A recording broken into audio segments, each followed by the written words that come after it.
Okay, good morning, my dear students. Today I come here to make you explain about the tensual structure about the present tense, especially.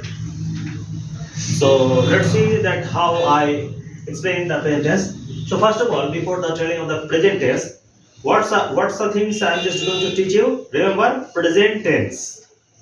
So listen it, and if you do have any kinds of problem, ask to me. So first of all, I would like to make you concerned about the verb. Verb is divided in three parts. What are the three parts? Present form, past form, and past participle form.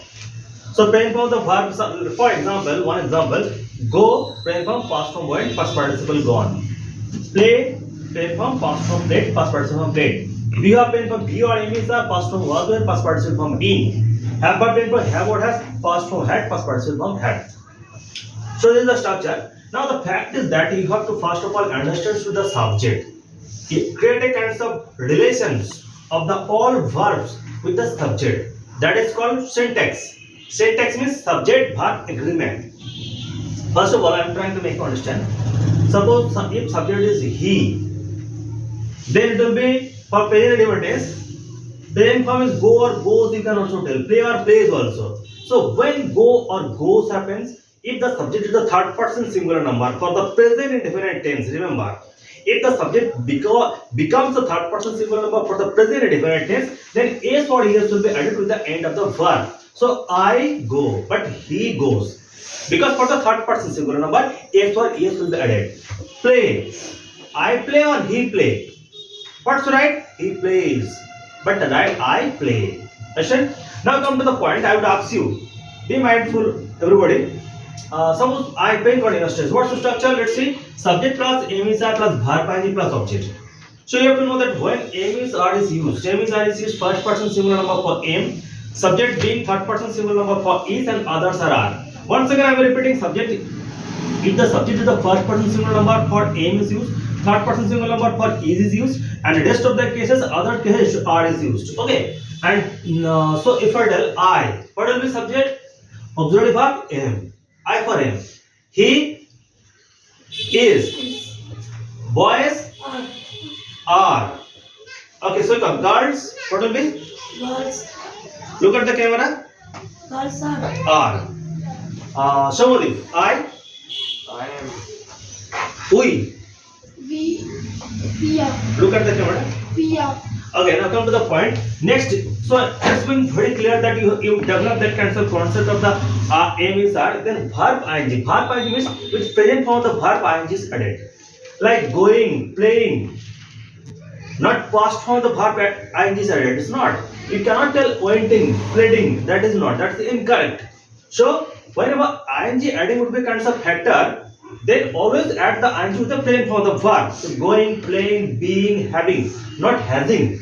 You cannot tell aiming, ising, adding, that's wrong. But for be verb, when you are adding the ing with the be verb, that will be being always. Remember that this point to be remembered. Next one.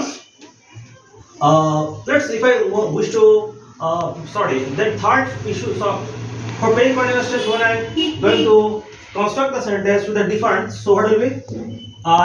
Subject I am writing a letter. We are going to market.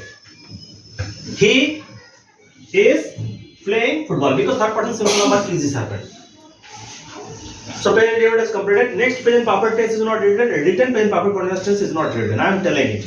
Present perfect tense. What's the structure of the present perfect tense? Subject plus have has plus verb pp plus object. Remember, subject plus have has plus verb pp plus object. Third person singular number for has and others are have.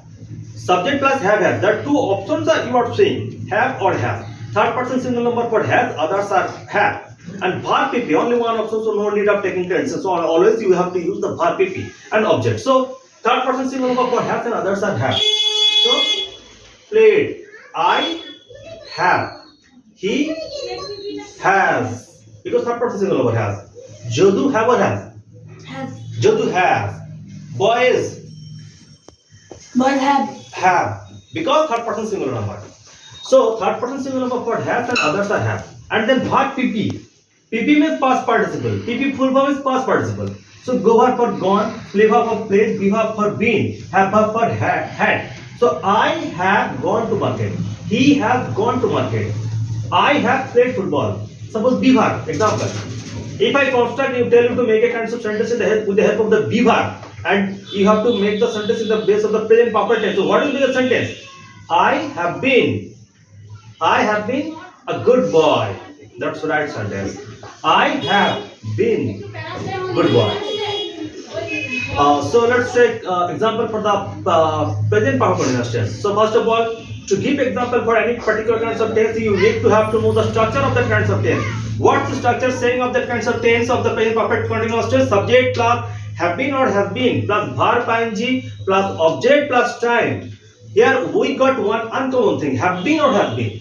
We already learned it from the present perfect tense that has third person single number for has and others are have. So third person single number for have been and others are have been. Is it clear to all? Once again, third person single number for have been and others are have been. Clear to all? Yes. Okay, now come to me and you will see third person single number for has been and others are have been. Verb ing. Verb ing you have already got introduced with the verb ing. Present form with the verb ing are read always. So once again, take a reminder of the structure of the present perfect tense. Subject plus have been or has been plus verb ing plus object plus time. Okay. So time, one thing I tell you. If it refers the period of time, then cause. Point of time, since. Period of time means some span of time, like 2 hours, 3 hours, 2 months, 5 days, then 4 will be used. Point of time, any special point, like since. Point of time for since is used, like 2:30 p.m. Since last Sunday, since last Sunday. 6:30 a.m. since 6:30 a.m. 5 hours, it will be for or since. For any 5 hours, 5 days, 7 months. Then when the exact amount is not mentioned, then it will be for. But point of specific time, like 1941, it's some special time, specific time. Then since. So he, subject plus have been plus verb ing plus object plus time. He has been writing a letter for 5 minutes. He has been playing football. Dash 6:30 p.m. Since or for? Since. I have been going to market for 5 minutes. So in that particular kinds of video, if you would like to take a kinds of notice, you can see it. Now I'm telling you. So in that particular kinds of video, I have already explained the present tense vividly. So my request to all of my dear students, please listen the video, see the video for a long time until you didn't understand. And after that, if you have any kinds of problem, you please comment on that video. You go to the YouTube and make a comment to that on the YouTube comment box also. I will surely answer your query. Next time, I will also discuss about the another grammatical items, okay, in which you are having some problem or which of the particular grammatical items I will teach you. Thanks, my dear students.